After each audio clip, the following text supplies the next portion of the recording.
Dimanche dernier, nous allons commencer avec M. Labidi Naba. Aujourd'hui, le père de la Révolution est élevé au rang de héros national. Un acte fort de la transition.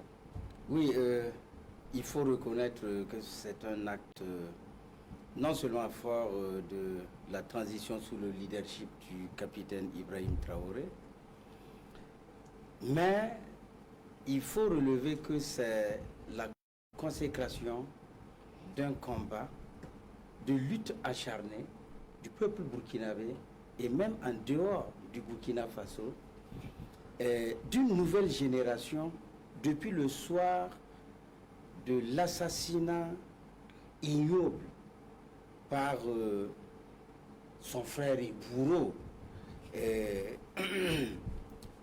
le 15 octobre 1987. Il y a eu une mobilisation subreptice de toute cette nouvelle génération qui avait et qui voyait en l'homme l'espoir non seulement du peuple burkinabé, mais aussi de tous les panafricanistes.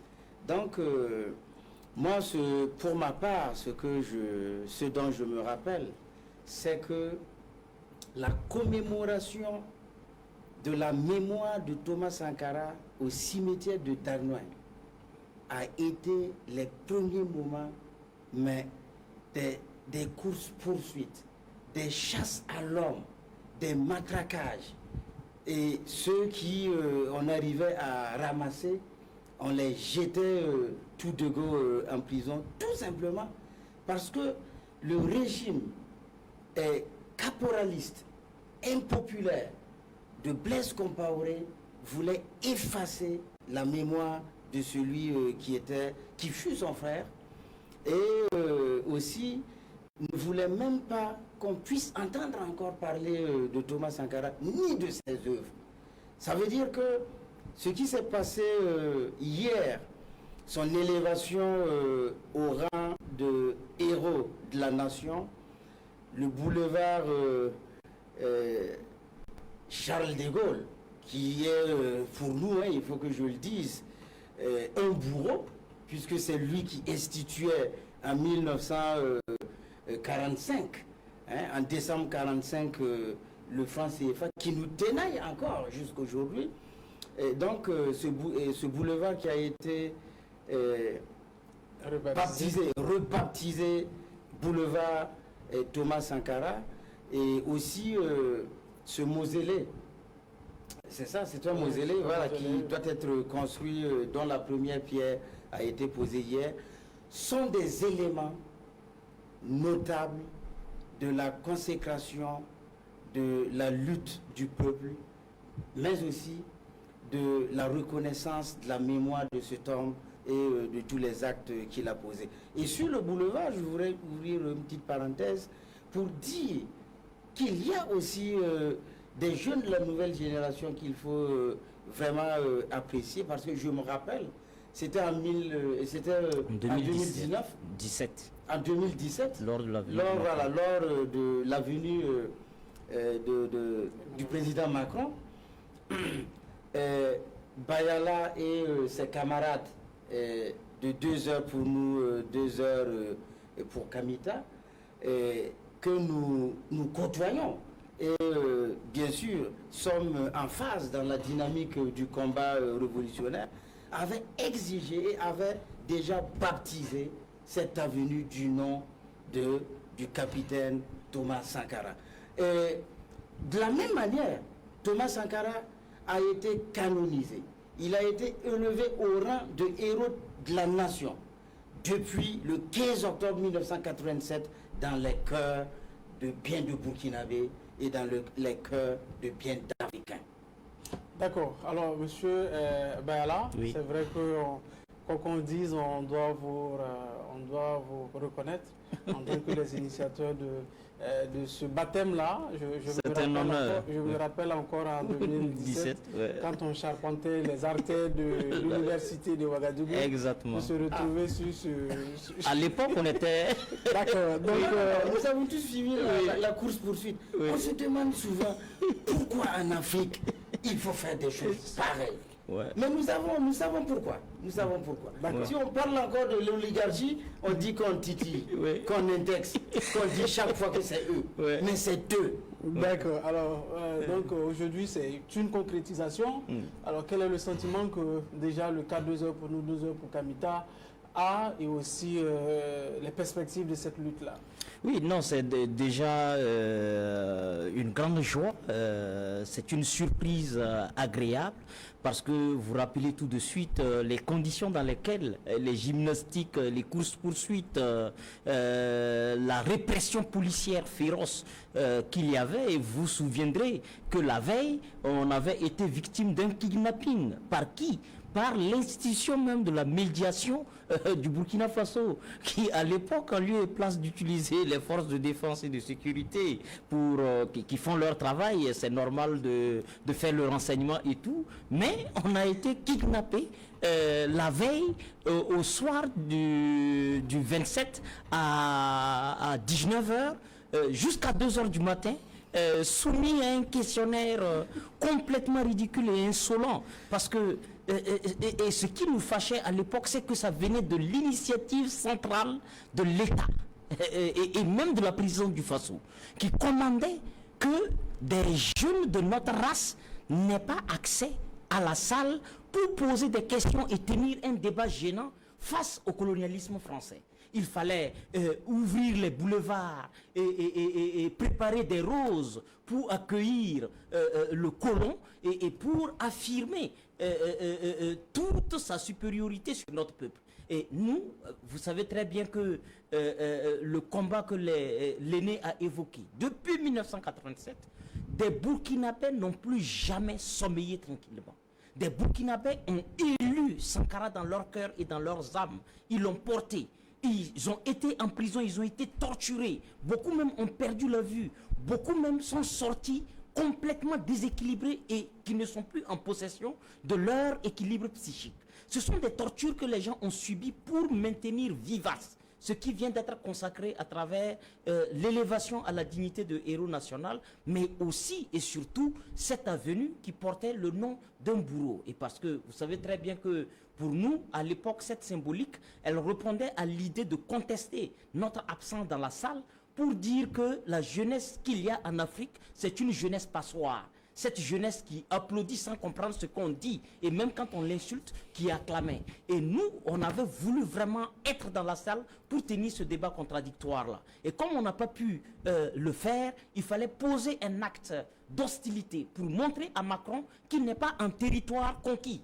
Et que malgré le vernissage malsain entrepris par les autorités de l'époque, il y a une réalité d'une jeunesse africaine qui insupporte le colonialisme, qui insupporte la condescendance et le paternalisme criminel français. Et qu'il fallait comprendre cela. Et en posant cet acte de baptême, c'était pour contester la venue de Macron et de lui dire, voilà le cheminement pour la décolonisation dont il venait proclamer la fin de la France-Afrique au Burkina Faso. Le deuxième acte symbolique en la matière, pour ce qui concerne le débat thème, c'était aussi d'assainir aux imaginaires et de rendre plus civique l'espace public.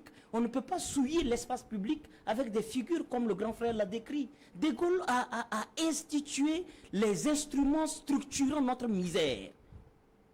De la question de la mémoire à travers les avions de chasse français qui ont bombardé le camp de Tcharoy, l'ingratitude du sang et l'ingratitude de la dette morale consentie par nos ancêtres pour sauver la France des hordes hitlériennes dont Vichy et Pékin avaient remis les clés à Hitler à la place de la Concorde. On se souvient très bien que s'il n'y avait pas eu ces soldats africains sans formation militaire préalable, qui ont volé au secours de soldats bien formés mais qui couraient et qui se cachaient pour refuser de faire la guerre en France, la France serait effacée et elle n'existerait pas sur la carte du monde. Aujourd'hui, c'est Macron qui dit que le Sahel n'existerait pas sans le soutien de l'armée française, mais qu'il se souvienne et qu'il ne perde pas la mémoire malgré sa jeunesse. Et je pense que Bassolma Bazier lui a donné un cours d'histoire pour lui rappeler que sa jeunesse ne doit pas être un piège pour l'absoudre de son devoir de conscience historique. Et si nous, nos ancêtres n'avaient pas volé au secours de la France,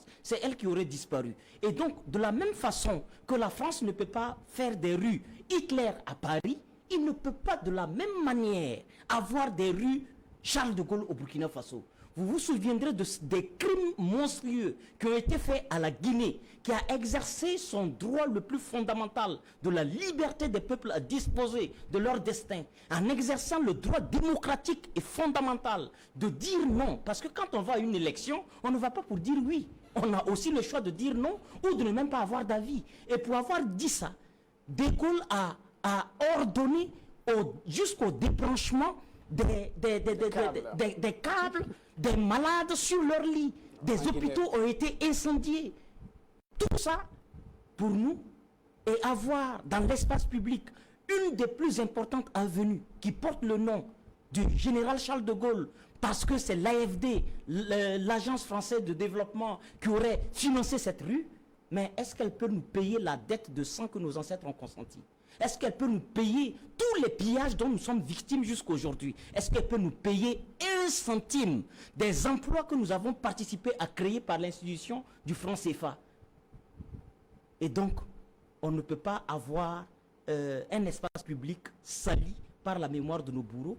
Et nous aussi, il fallait poser cet acte. Et pour nous, le capitaine Ibrahim Traoré et son gouvernement viennent de consacrer une étape de notre lutte qui était presque inespérée, parce qu'à l'époque, le maire de l'époque s'était empressé de libérer les cantonniers pour aller effacer tous les stigmates qu'on avait laissés, pour qu'il y ait une grande revendication.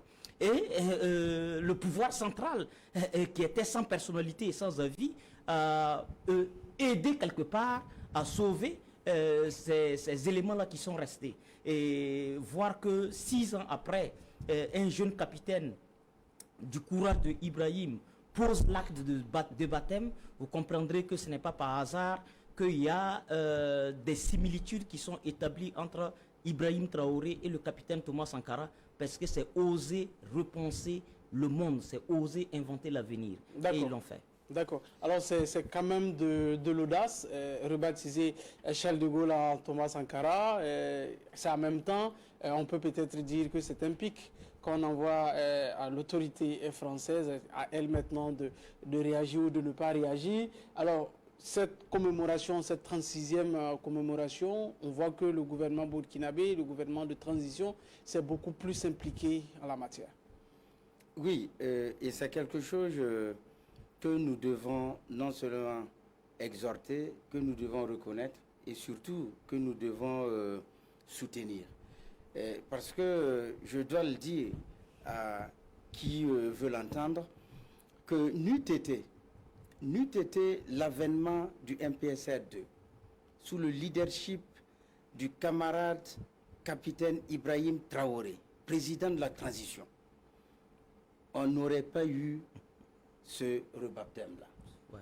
Vous savez, on parle dans notre pays et dans le contexte actuel des gens d'une certaine classe qui veulent l'entendre aussi, démocratie, démocratie.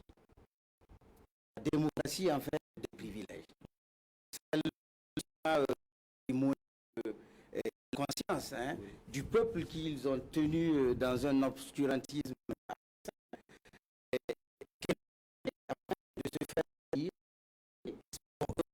cette démocratie qui fait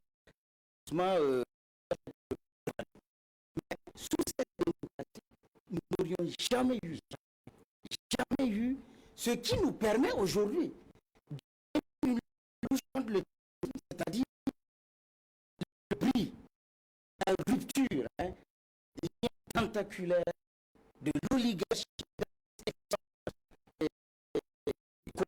la France et de ses valets locaux. Tant que ces liens n'étaient pas brisés, on ne pouvait pas avancer dans cette lutte. On ne pouvait pas espérer un baptême de porte au mieux l'espoir du peuple burkinabé. Concentrer les valeurs de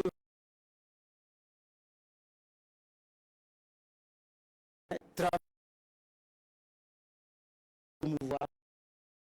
Donc, je dirais que la transition aujourd'hui est une transition méritée. Selon notre société, notre parti.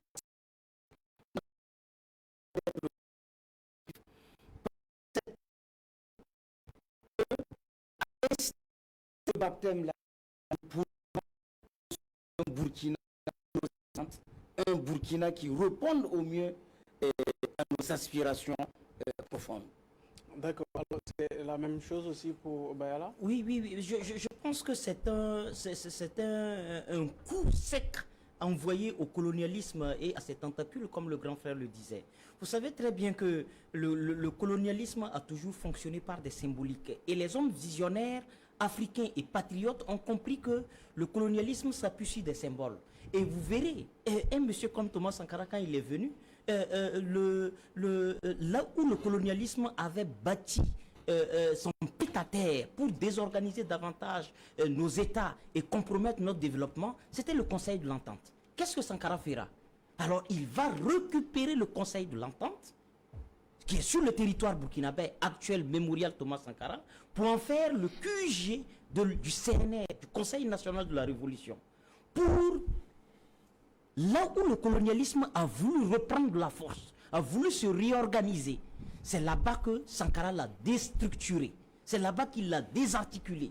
Et voir que un monsieur comme Ibrahim Traoré comprend toute la charge négative, explosive que nous envoie une telle image, je pense que c'est un coup dur envoyé au colonialisme français, et pour l'avertir une dernière fois que les Africains sont excédés par cette asphyxie qu'il nous impose en ayant son genou sur notre cou depuis maintenant 63 ans. Ça fait 63 ans qu'on n'arrive pas à respirer, qu'on n'arrive pas à prendre notre destin en main. Et quand on le disait, on disait qu'on était des éternels et de pâles complotistes irresponsables qui ne voulons pas nous prendre en charge et qui passons le temps à accuser les autres. Mais vous aurez constaté combien les tentacules du colonialisme français a été désorganisé dans notre administration. Toute notre institution de défense, qui est un élément sacré de la République et de la sécurité intérieure de notre pays, était espionnée par des gens qu'on appelle des conseillers techniques ou bien des quoi qui étaient à l'intérieur du système de défense et qui compromettaient toutes les missions qui étaient organisées. L'une des rares fois qu'un courage spontané prenait le gouvernement de Roch Kaboré, qui n'est pas réputé courageux, c'était cette lettre que le ministre de la Défense, Mounima Chefsi, avait envoyée à l'attaché militaire à l'époque pour l'interdire formellement de survoler les positions militaires avancées du Burkina Faso. C'était officiel. Mais sous Ibrahim Traoré, sur son leadership et son courage, on est allé plus loin. On a chassé non seulement l'armée française, mais on s'est rendu compte que même les institutions diplomatiques sont souvent des centres d'espionnage poussés. Et selon que le régime n'est pas aligné sur leurs intérêts, alors ils travaillent à le désorganiser. Et voir qu'ils sont habités par ce courage, ce caractère décomplexé et assumé de libérer notre peuple, de l'affranchir du colonialisme à travers ces symboles, en faisant de Thomas Sankara, 36 ans après, 36 ans qu'on a fait des efforts pour isoler Sankara et son héritage de la conscience politique burkinabé. On a voulu l'enlever. Et le grand frère le disait très bien. Et on sait très bien que dans ce pays, oser même tendre ou faire une émission comme celle-là sur Sankara, dans les années 1990, dans les années 2014, c'était encore impossible. Fort heureusement, par l'engagement, le sang et la sueur, notre peuple a conquis des espaces de liberté qu'il n'entend plus céder, ni aux valets locaux internes, ni aux manipulateurs extérieurs. Et je pense que le leadership d'Ibrahim Traoré et de ses hommes permet davantage d'ancrer notre peuple sur la voie de l'émancipation. Et c'est pourquoi nous ne pouvons qu'être en phase avec ce processus-là, parce qu'il ne fait que valider toutes nos aspirations et tous les mots d'ordre qui étaient enfouis dans le peuple burkinabé. Le peuple burkinabé a élevé Sankara à la dignité de héros national. Sauf que l'acte administratif, public et politique n'était pas encore fait. Et si il n'y avait pas cette parenthèse, on n'allait pas faire ce coup d'accélérateur qu'on a. Et c'est pourquoi, en toute humilité, il faut avoir le courage et l'honnêteté intellectuelle et morale de dire au capitaine et à ses hommes, chapeau. D'accord, nous rappelons à nos téléspectateurs qui peuvent participer à cette émission dès à présent en appelant le 51 53 70 70 et pourront prendre part à cette émission. On se rappelle également que l'année dernière, toujours, il y a eu cette cérémonie de passation de flambeau et où le capitaine Ibrahim Traoré a reçu le flambeau, passation de la révolution à la jeunesse. Exactement. Alors, une année après, voilà encore des actes très forts en cette commémoration. Alors, les questions que l'on se pose, quelle perspective pour le mémorial Thomas Sankara? Quelle perspective pour le mémorial Thomas Sankara? C'est déjà... le mémorial Thomas Sankara est tout un projet gigantesque. C'est un projet gigantesque qui inclut justement en lui la formation, l'éducation des masses populaires. C'est un projet qui, du haut de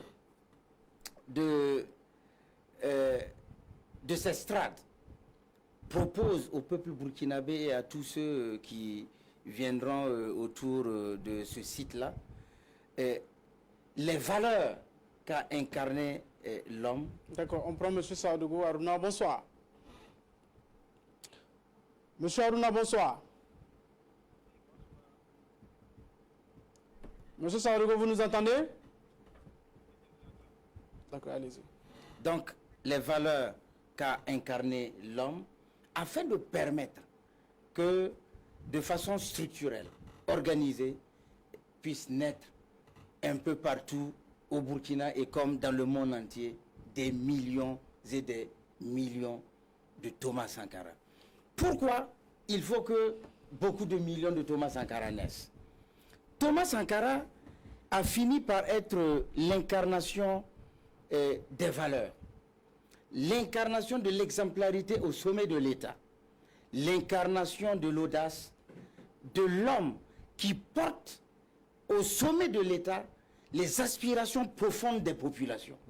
Vous savez, ce que nous disons sur les plateaux depuis avant l'avènement d'Ibrahim Traoré, qui nous ont valu beaucoup de choses sur nos entreprises privées, par l'oligarchie nationale exploiteuse, mais c'est tout simplement parce que nous portons la voix de l'orphelin, la voix du veuve, de l'ouvrier, de l'étudiant, du paysan, sur la place publique.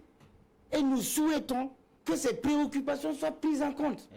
Thomas Sankara, c'est exactement de façon structurée et organisée toutes ces aspirations qui étaient portées au sommet de l'État et au mieux, qui travaillaient avec l'appareil d'État à répondre à toutes ces préoccupations. C'est pourquoi je suis toujours offusqué, toujours révolté, quand dans mon salon et à ma télé, je vois des individus qui sont en train de dire que le capitaine Ibrahim Traoré copie le capitaine Thomas Sankara et que bon, c'est une pâle copie. Mais qu'est-ce que vous n'avez pas compris? C'est Thomas Sankara qu'il faut copier. Il faut copier les actions de Thomas Sankara et en rajouter. Sans gêne. Voilà, sans gêne et en rajouter, parce que le monde évolue. Aujourd'hui, nous avons les réseaux sociaux. Donc, il faut adapter certaines politiques et certaines visions à ces réalités contemporaines. Nous disons que même en temps d'élection, l'élection même dont il parle, sont compromises. Tout simplement, quand ces personnes choisies arrivent au pouvoir, ils oublient qu'ils doivent copier Thomas Sankara dans le cas du Burkina Faso, afin de pouvoir répondre aux aspirations profondes du peuple et de pouvoir terminer leur mandat sans problème. Mais ce sont ces mêmes personnes qui, dans des élections adultériennes, arrive au pouvoir, oui, arrive au pouvoir, oui, mobilise des gens pour qu'ils partent au Rwanda afin de voir comment les choses se bougent, comment les choses ont pu bouger là-bas après des années de génocide. Ouais, c'est une aberration. La réponse du président rwandais nous met dans notre justesse de mener le combat et de porter haut le discours d'orientation politique du capitaine Thomas Sankara. Exactement. Et d'exhorter le capitaine Ibrahim Traoré à copier, mais au millimètre près, les actions du capitaine Thomas Sankara.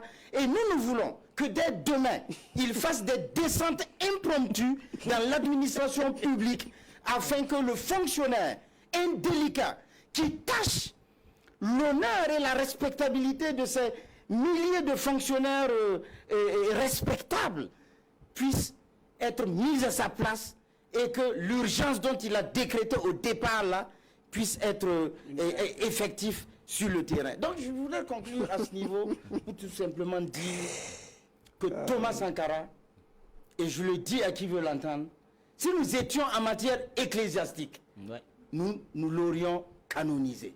Clairement, oui. D'accord, apparemment c'est ce sont des idées qui sont absolument. partagées. Moi je dis que Sankara c'est le prophète noir. Parce que nous cherchons les sauveurs ailleurs. Alors que nous avons quelqu'un qui a presque prophétisé sur tous les plans. Vous savez, nous sommes à la rentrée scolaire. Le discours de Sankara sur l'éducation à Gawa, l'appel de Gawa. Mais qui va rentrer à l'école? Qui en sortira? Il en sortira plus outillé ou il en sortira handicapé, comme c'est le cas aujourd'hui, où nos écoles sont des laboratoires qui fabriquent les meilleurs et les plus excellents chômeurs de l'Afrique. Des adultes de 24 ans, de 34 ans, qui capacité à l'université, après des thèses et des maîtrises, se révèlent comme des gens qui ne maîtrisent rien et qui attendent qu'on vole à leur secours. Et Sankara, à travers l'appel de Gawa, charge notre école et fait de notre école une possibilité de prendre en compte toutes les catégories de notre peuple.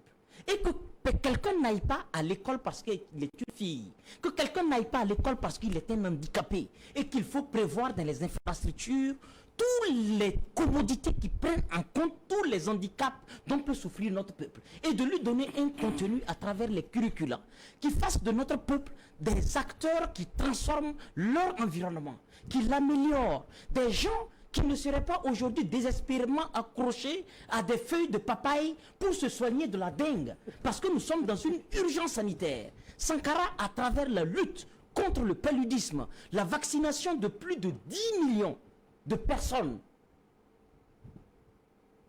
Vaccination commando. la vaccination commando, prouve à souhait que nous ne devons pas 35 ans après être en train de chercher des solutions où 35 ans avant il avait trouvé des réponses les plus adaptées et les moins coûteuses et surtout les plus efficaces, parce qu'il était parvenu à réduire drastiquement le palu. Aujourd'hui, les spéculations scientifiques nous envoient quoi?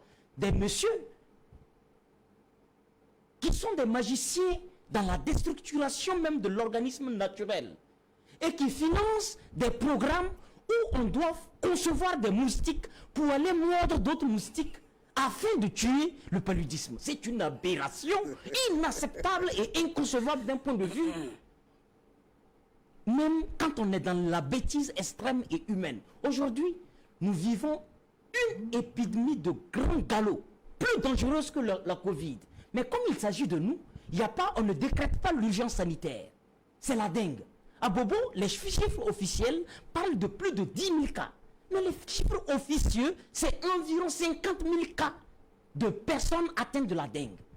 Mais dans quel contexte? À Ouagadougou, à Pissi uniquement, on parle de environ 4 000 cas.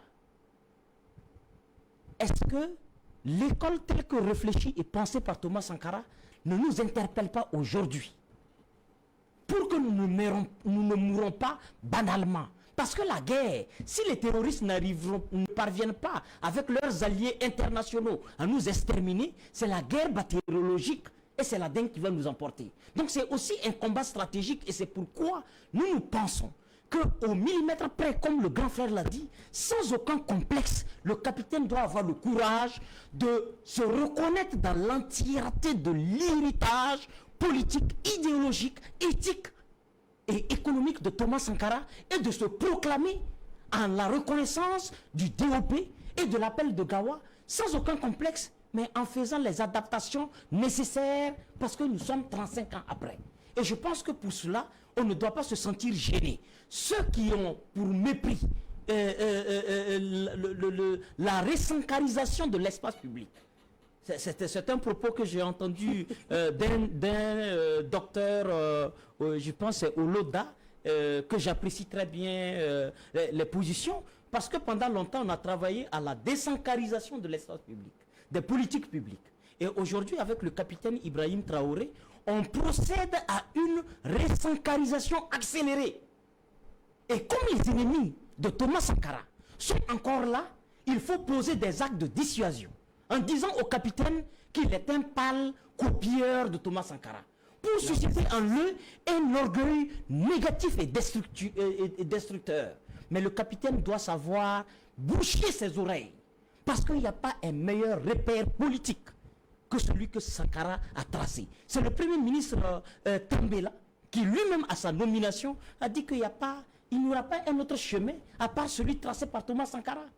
Et donc pour nous, il faut davantage continuer à marcher sur cet héritage. Il y a beaucoup de choses qui ont été prises en compte. Moi, la première fois, quand j'ai entendu au soir du 2 octobre, le matin du 2 octobre, la voix d'un capitaine qui disait dans une radio qu'en plus de la guerre, il faut que nous nourrissons le peuple. Il faut que nous ayons une politique agricole offensive pour nourrir le peuple. J'ai dit, mais c'est qui nous revient en Sankara comme ça? Et moi, je n'ai pas attendu que le capitaine pose plusieurs actes. À partir de cette lecture, j'ai compris qu'il n'était pas qu'un militaire. Il n'était pas qu'un porteur de treillis. Il n'était pas qu'un officier de salon, comme on en a encore beaucoup dans notre armée aujourd'hui. Cette race d'officiers que Thomas Sankara avait nommés, d'officiers embourgeoisés, quand il a été au Nigeria, il les avait dénoncés en disant que nous ne pouvons pas, parce que sous la guerre de Noël 1974-1975, Sankara, en tant que jeune officier, était obligé d'aller jouer le rôle que les officiers de salon de l'époque avaient refusé de faire en partant se déclarer malade. Et ça avait choqué Sankara. Selon les récits de ses compagnons de l'époque, moi j'apprends que Sankara a été marqué dans son honneur de militaire parce que les officiers les plus gradés et les plus titrés qui devaient conduire les troupes ont préféré se transformer en faux malades pour échapper à l'honneur militaire. Et Sankara, c'est à partir de là il a fait. Et Ibrahim Traoré, c'est la même trajectoire. Quand il a reçu les forces vives, il a dit quoi? Ils ont marché à pied dans tout le Sahel.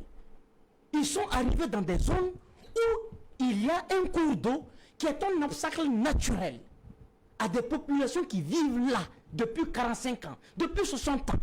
La route de Djibo, Djibo pour aller à Kongoussi ou c'est pour aller à Dori. Il y a un pont. Oui, il y a un pont.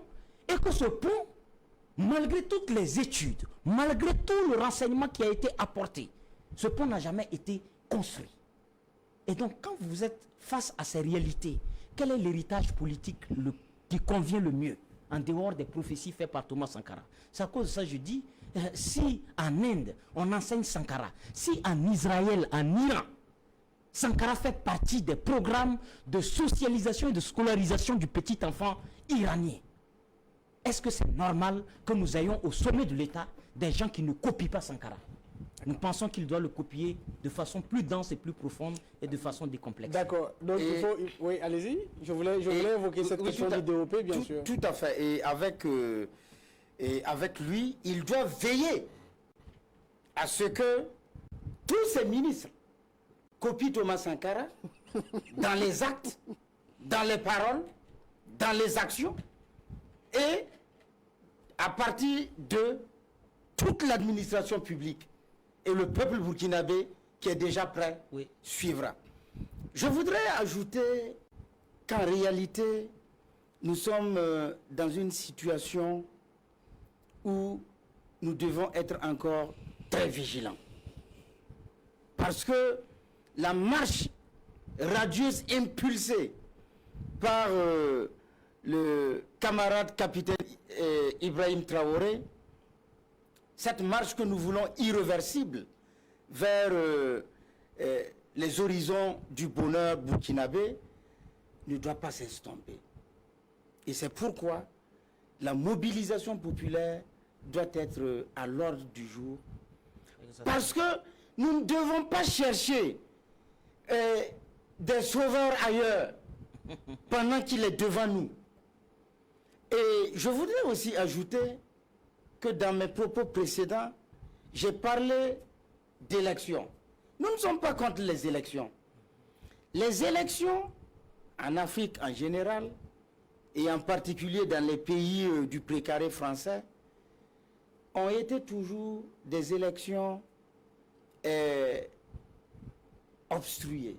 Des élections, quand on parle de quelque chose là, c'est de élection qu'on doit parler. Ça a été toujours des élections compromises. Compromises par la plutocratie. Entendez par là le pouvoir de la richesse, de l'argent. Alors, les élections que nous voulons, ce sont des élections où nous avons travaillé à avoir des partis politiques qui jouent véritablement leur rôle d'éducation des masses, en inculquant à leurs militants les valeurs de notre République, les valeurs de notre faso, en inculquant à ces personnes-là les valeurs de dignité, d'intégrité, de travail, de courage, de sorte que l'électeur qui va dans l'isoloir avec ses bulletins de vote puisse mettre le bulletin dans l'urne par sa conscience, par l'examen individuel, non dénaturé par des promesses ou de l'argent. Donc, une élection, un vote consciencieux, responsable, assumé. C'est ce que nous devons construire. Et la révolution d'août était arrivée quand même à faire beaucoup de choses. Je dis que la meilleure démocratie que nous avons eue, de 1960 à aujourd'hui, mais c'est bien la période des 4 années de révolution de Thomas Sankara. Il s'agissait d'une révolution démocratique et populaire. Ce n'est pas nous qui avons dit à Sankara de mettre démocratique dedans. Il connaît très bien le sens de démocratique, de démocratie.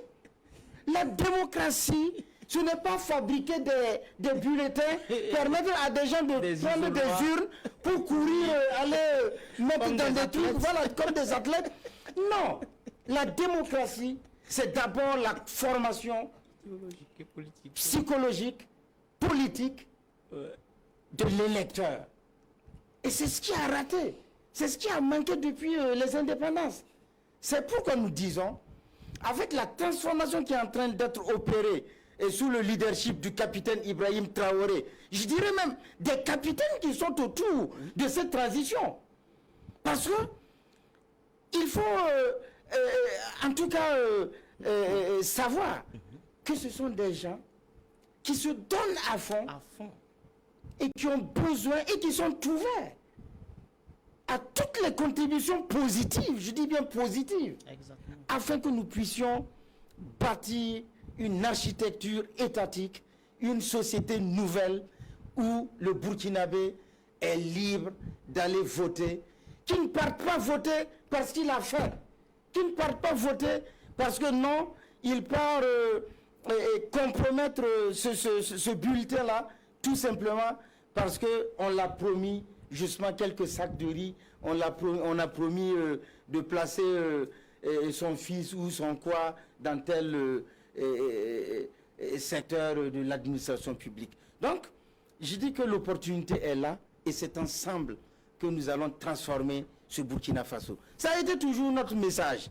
On ne nous a pas écoutés, on ne nous a pas entendus. Mais pourquoi vous ne voulez pas que celui qui nous a entendus, qui porte nos aspirations, ait le soutien de toute la nouvelle génération? Moi, je ne parle pas de jeunesse.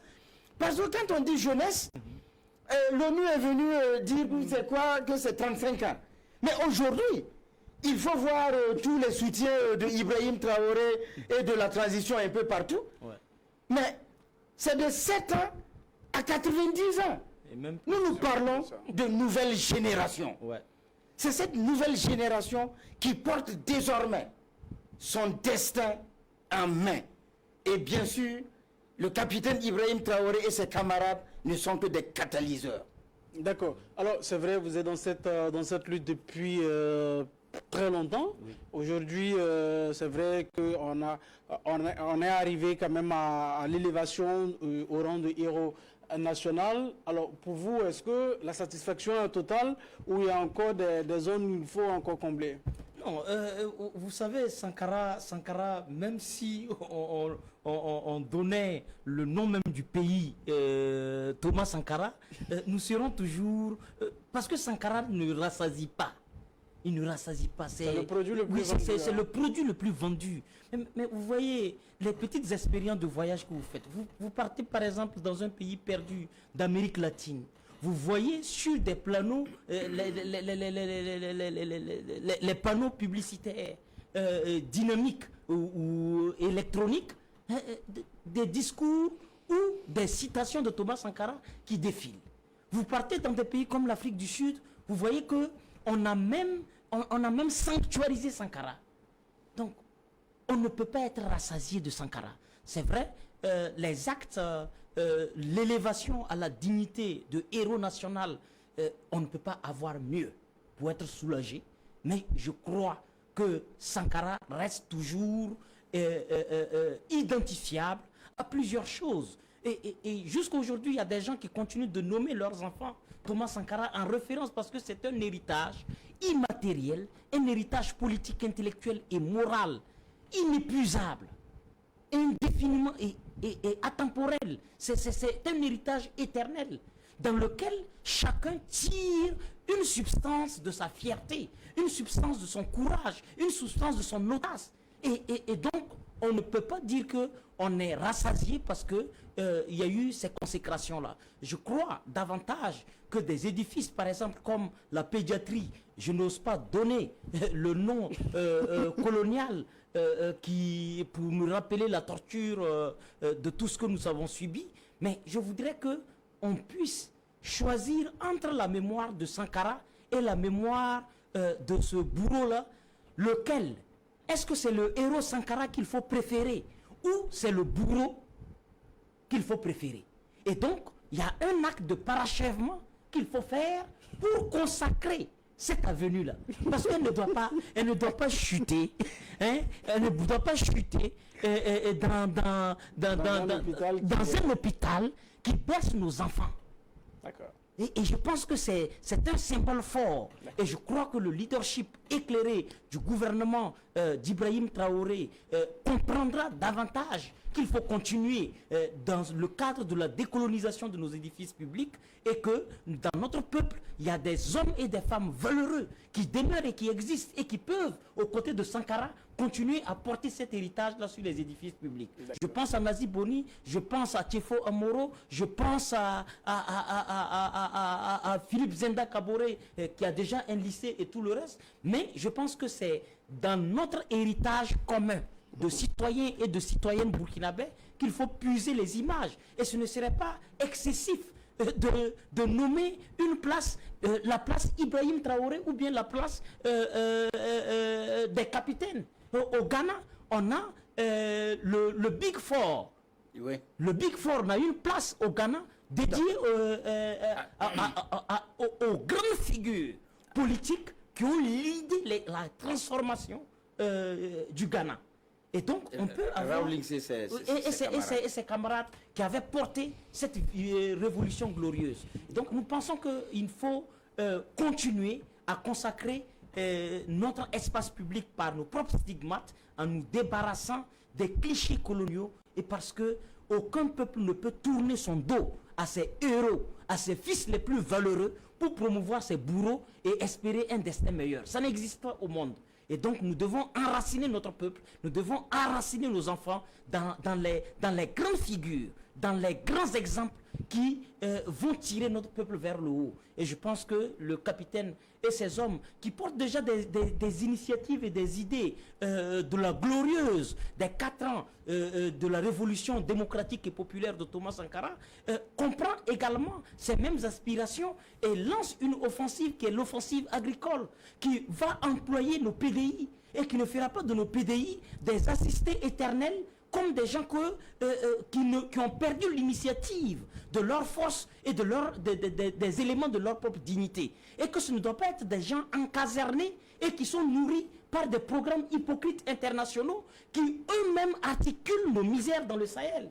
Vous savez que le Burkina Faso, le Mali et le Niger, au vu de la gravité de la crise sécuritaire qui menace le fondement même de leur existence, méritaient d'être mis sous le chapitre 7 jusqu'au chapitre 11 de l'ONU, parce que dans les clauses de cet organisme devenu une mafieuse internationale, il est prévu que lorsque un État membre est sapé dans ses fondements les plus légitimes, cette organisation doit doter ce pays des ressources financières nécessaires, des ressources logistiques nécessaires pour aider ce pays à reprendre le dessus sur sa souveraineté nationale. Mais qu'est-ce qu'on en a fait? On a préféré nous envoyer des soldats racistes qui refusent de combattre, mais qui sont plutôt des orpailleurs ambulants dans le Sahel et qui sont presque repartis avec tout. Sauf qu'avec la lucidité d'un général comme Tiani, d'un colonel comme Assimi Goïta, d'un capitaine comme Ibrahim Traoré, qui ont côtoyé ces tortionnaires, ces esclavagistes modernes,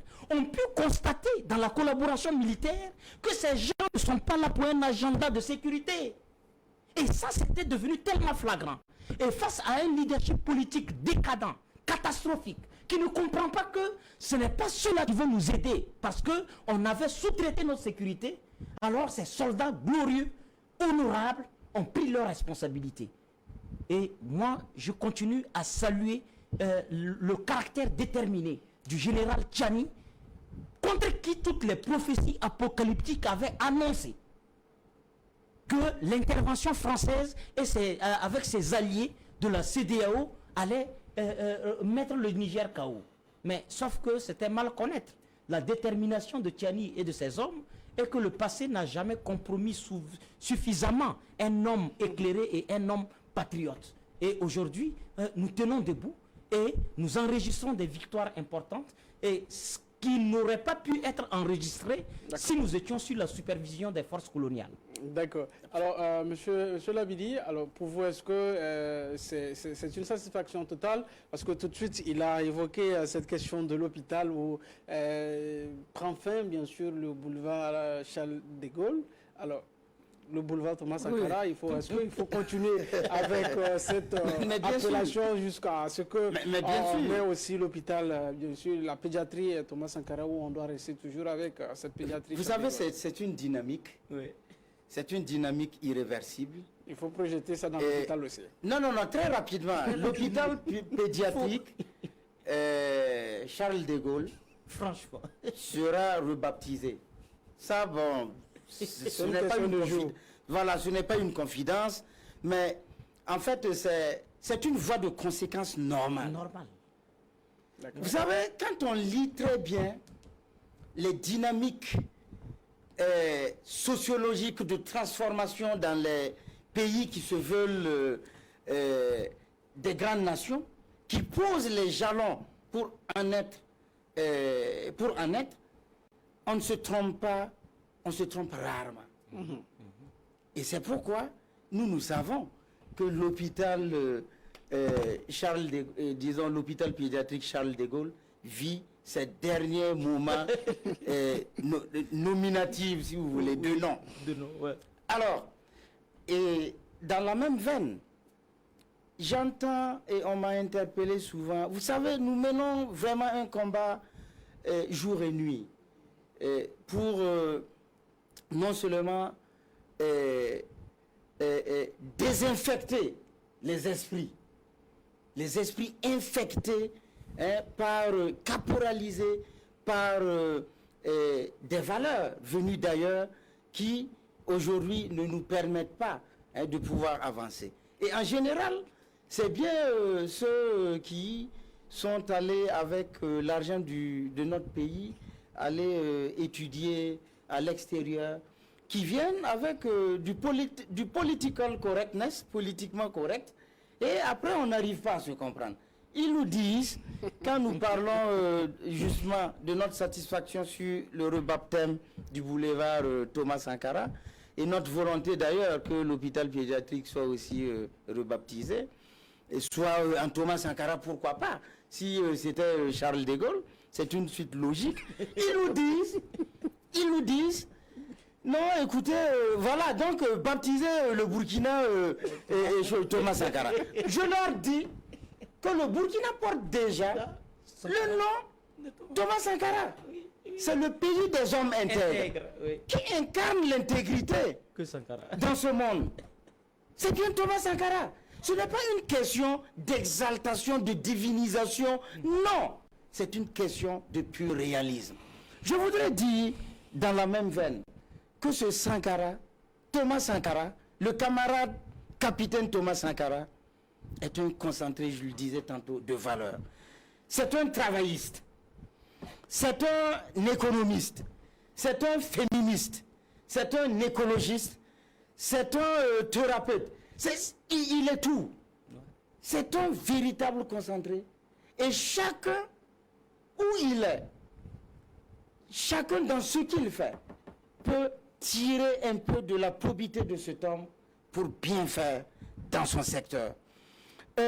C'est pourquoi Doncin, l'aéroport de Doncin, vous savez que l'aéroport est la porte d'entrée dans tous les pays. Exactement.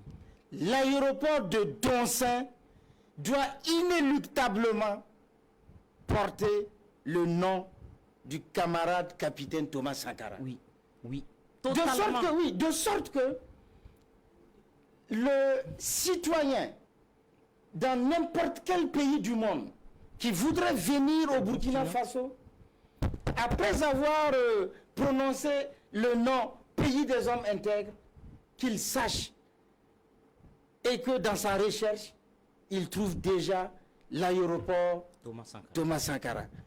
C'est un souhait, c'est une doléance, et je pense qu'elle ne sera pas tombée dans l'oreille des sourds. D'accord. Très rapidement, mot de fin. Oui, moi je voudrais dire que il faut que quelqu'un qui quitte l'aéroport Charles de Gaulle et qui vient avec des dessins colonialistes et néocolonialistes ait en face l'antidote du colonialisme en atterrissant dans l'aéroport Thomas Sankara.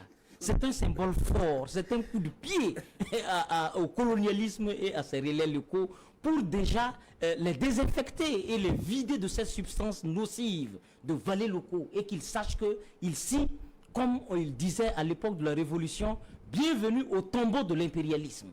Que quelqu'un qui arrive au Burkina, en ayant le nom de Thomas Sankara, sache que derrière ce nom, il y a la mort du colonialisme, il y a la mort de la rapace, il y a la mort du pillage, il y a la mort de l'humiliation et de l'irrespect international. Et je voudrais, pour finir, saluer tous ces jeunes qui se mobilisent, ces patriotes invétérés dans les ronds-points, et je salue leur vaillance et leur bravoure, parce qu'ils sont dénigrés, ils sont objets d'humiliation, parce qu'on pense que ce sont des gens qui n'ont pas d'activité, alors que ce sont des hommes et des femmes qui ont quitté des villas confortables, des familles aimantes, pour venir se sacrifier et veiller sur le processus en cours. Je pense que la meilleure sécurité que nous devons avoir, c'est celle qui est assurée par le peuple lui-même. Et c'est pourquoi il faut éduquer idéologiquement et politiquement ces gens, les armer de conscience politique et patriotique, et nous verrons que notre processus ne sera pas arrêté.